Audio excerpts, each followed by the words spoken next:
سيدنا ونبينا وشفيعنا ومولانا محمد وعلى آله وأصحابه الطيبين الطاهرين.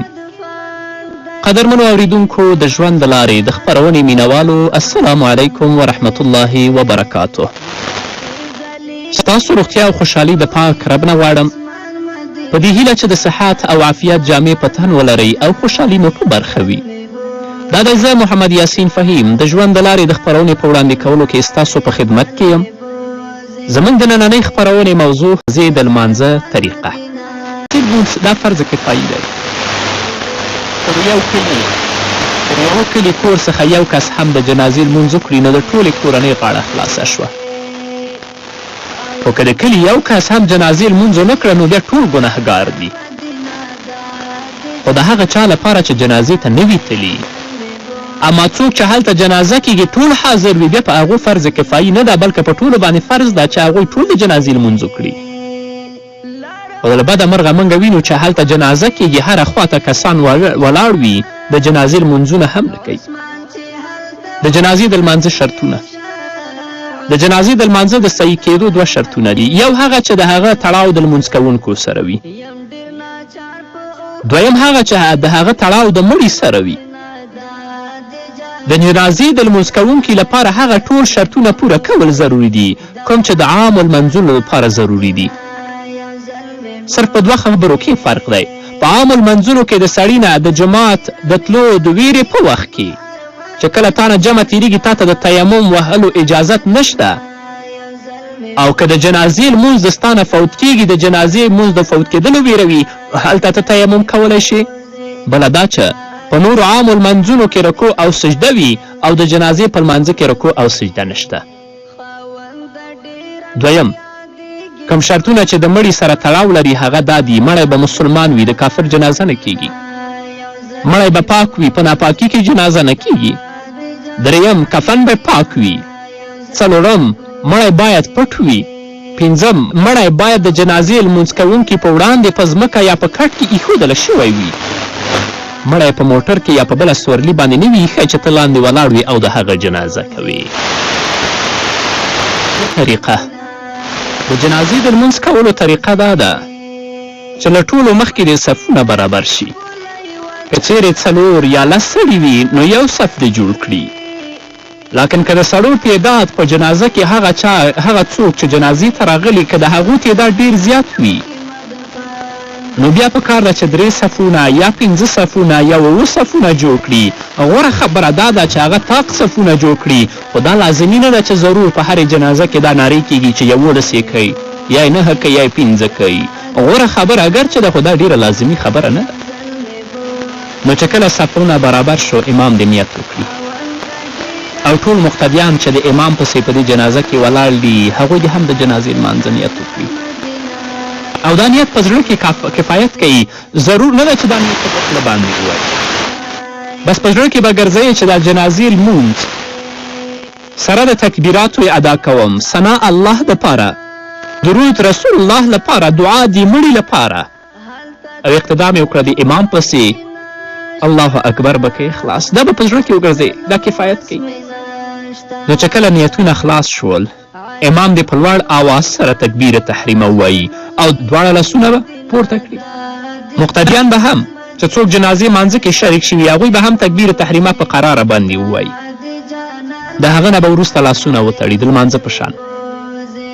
امام او مقتدي به دواړه ثنا یعنې سبحانک اللهم ووایي.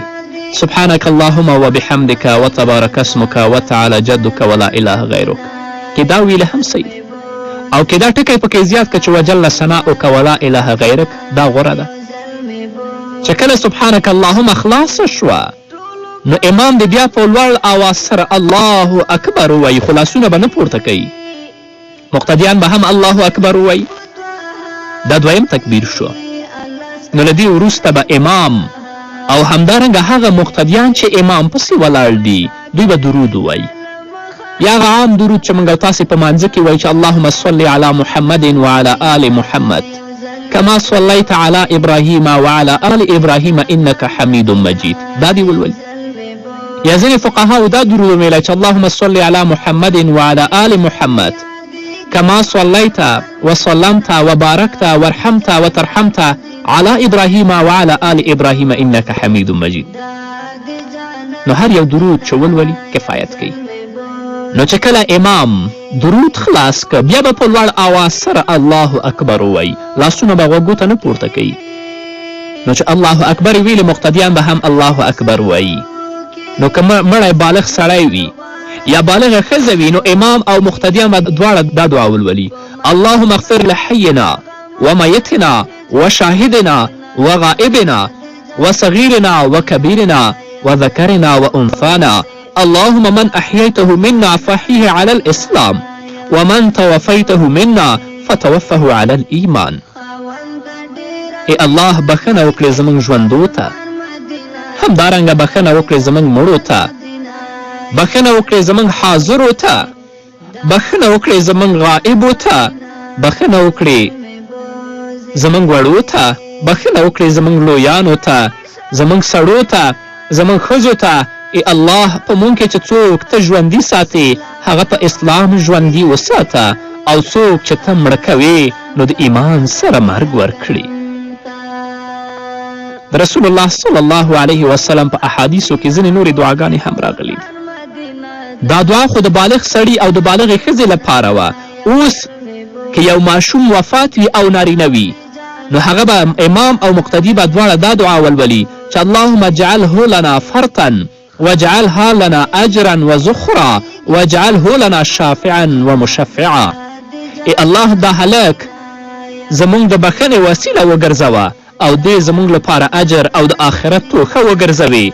دی زموږ لپاره شفاعت کوونکی او شفاعت او د شفاعت وړ وګرځوي.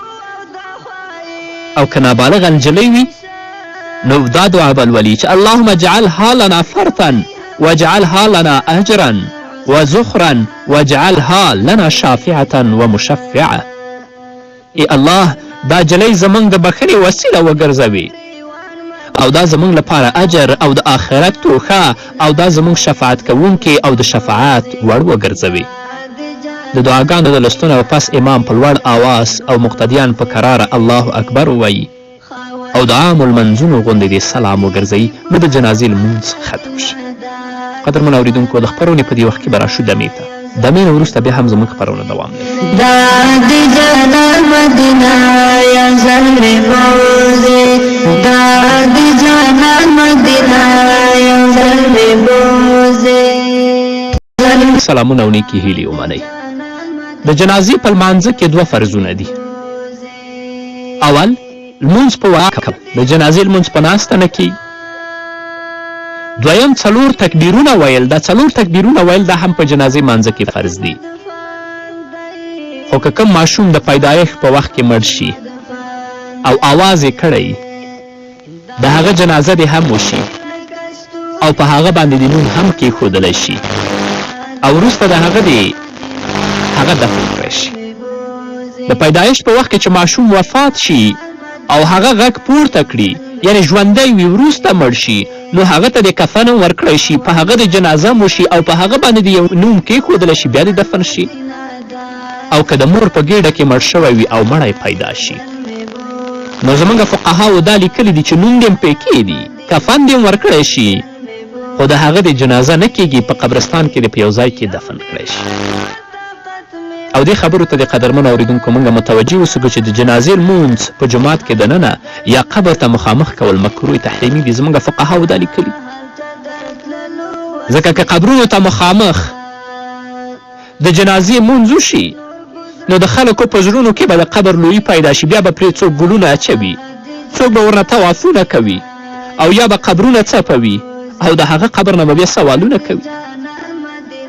رسول الله صلی الله علیه وسلم چې د الله رب العزت د ټولو نه محبوب بنده و هغه په خپل قبر د دې شیانو څخه منع کړې ده چې لا تجعلوا قبري بعد عیدا.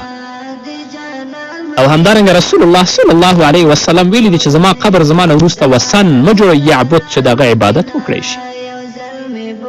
او په جماعت کې د جنازې لمونځ دننه ځکه مکروه دی ځکه چې هلته ویره د تلویث د مسجد ده چې جماعت چټل نشي.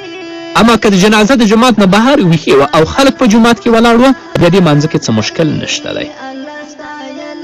او مړی چې په قبر کېږدي زموږ فقهاو لیکلي دي نو د هغه شا د ختیځ لوري ته او مخې باید قبلې ته شي او په قبر کې د کېښودلی شي. او ځینې فقهاو دا هم لیکلي دي چې کله مړی په قبر کې کېښودلی شي نو د هغه نه د وروسته په لاس کې لږ خاوره راواخلي او دا کلمات دی وایي چې منها خلقناکم. په دویم ځل دی بیا په لاس کې خاوره راواخلي او دا کلمات دی وایي چې وفیها نعیدکم او خاوره د په مړي باندې واچوي. او په دریم ځل دی بیا خاوره په لاس کې راواخلي او دا کلمات دی وایي چې ومنها نخرجکم تارة اخرى. د دې آیت شریف مطلب دا دی چې الله رب العزت فرمایي چې ما د دې خاورې څخه پیدا کړي یاست، دې خاورې ته به مو بیرته ورولم او د قیامت په ورځ به مو بیرته د همدې خاورې نه راباسم. او دا کومه ضروري خبره نه ده. او ځینې خلک دي چې هلته په لوټه باندې لیکل کوي یا په کفن باندې په توش باندې لیکل کوي. دا د اسلام په مقدس دین کې بدعت دي، خرافات دي، دا نشته.